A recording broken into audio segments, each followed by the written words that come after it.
जय श्री राम प्रिय भक्तों।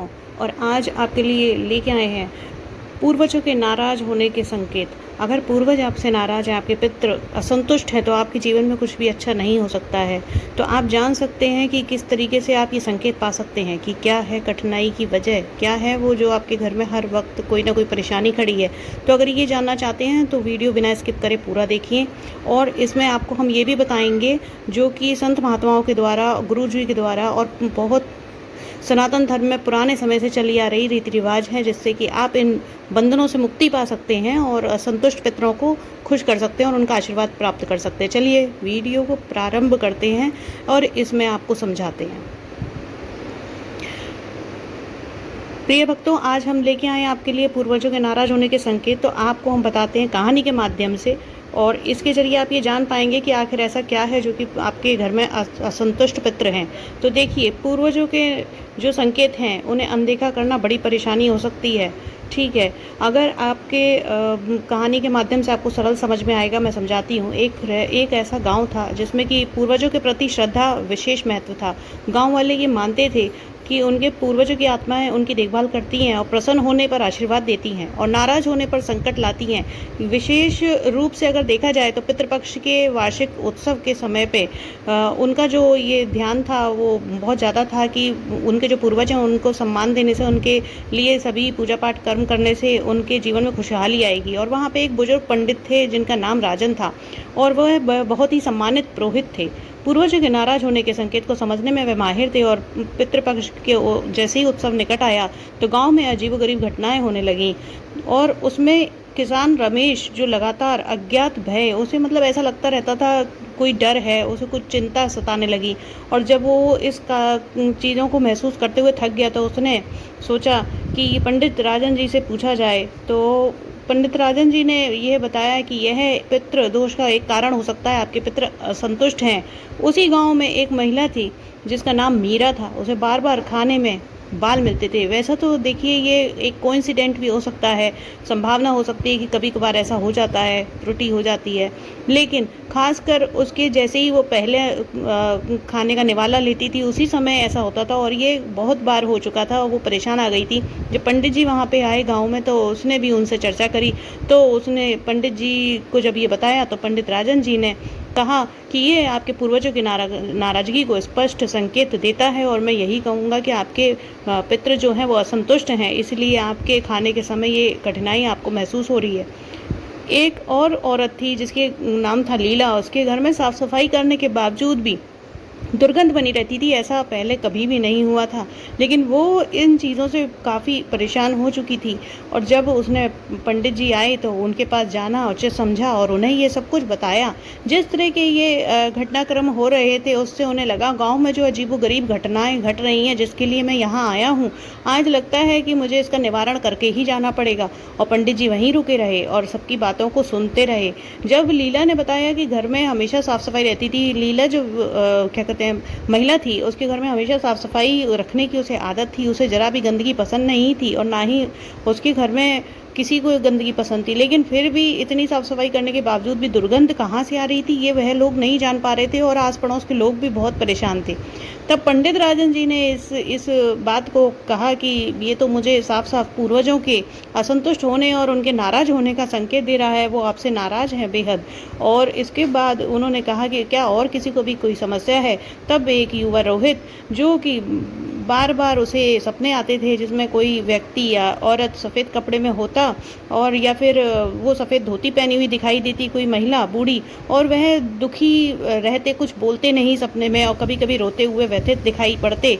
तब पंडित राजन जी ने कहा कि ये तो घोर चिंता का विषय है, क्योंकि गांव के अंदर काफ़ी सारी बातों को सुनने के बाद, इतनी सारी घटनाओं को देखने के बाद ऐसा ही लग रहा है कि यहाँ पे पूर्वजों की अशांति का असर आप लोगों के जीवन पे है।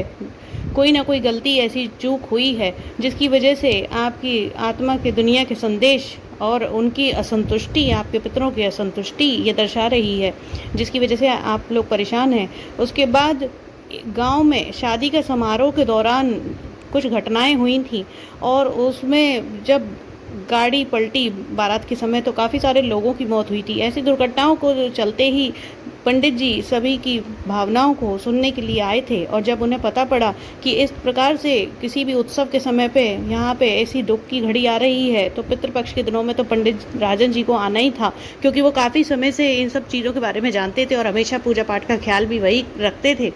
तब पंडित राजन जी ने कहा कि ये विघ्न है जो कि आप लोगों के पूर्वजों की असंतुष्टि और उनके नाराज़ होने का संकेत देते हैं। फिर इसके बाद में यह भी पता पड़ा कि एक पटेल परिवार जिनकी अविवाहित बेटी हो उसका विवाह ही नहीं हो पा रहा है, कई बार बारात लौट गई, कई बार ऐसा हुआ कि शादी पक्की होने के बाद भी शादी नहीं हो सकी, और उनका बेटा जिसकी शादी हुए आज काफ़ी समय बीत गया लेकिन वो निसंतान ही था। इस दुर्भाग्य भरी घटना के बाद पंडित राजन जी ने कहा कि चलिए, ये सारी बातें तो आप लोगों के पितरों के नाराज होने, असंतुष्ट होने और उनके प्रकोप को दर्शा रही हैं, जिसकी वजह से गांव में इतनी बड़ी बड़ी घटनाएं घटित हो रही हैं।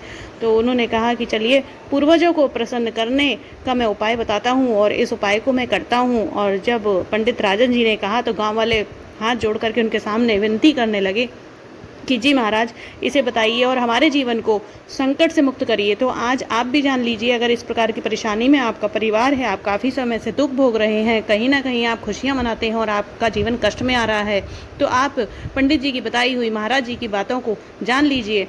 और अगर चैनल को अभी तक लाइक और सब्सक्राइब नहीं किया है तो कर लीजिए। फिर उन्होंने बताया कि सबसे पहला कार्य आपको पिंडदान का करना है।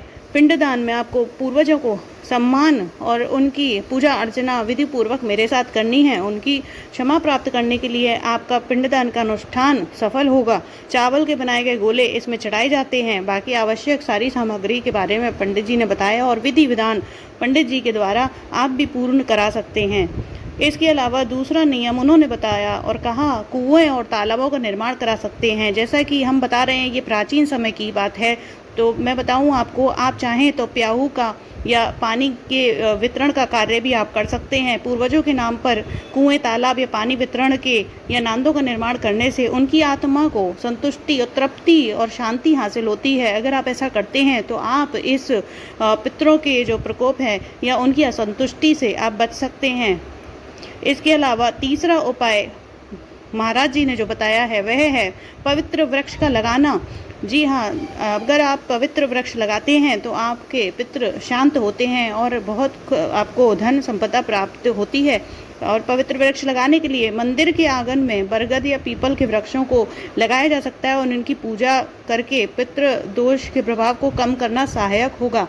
लेकिन आज के घरों में जैसे कि हम देख सकते हैं, हर किसी के लिए ये संभव नहीं है। जिसके यहाँ है बहुत अच्छी बात है, जो नहीं कर सकते हैं, जिनके घर में नहीं है, वो मंदिर के प्रांगण में भी लगे हुए पीपल के वृक्ष की या बरगद के वृक्ष की पूजा अर्चना करके पितरों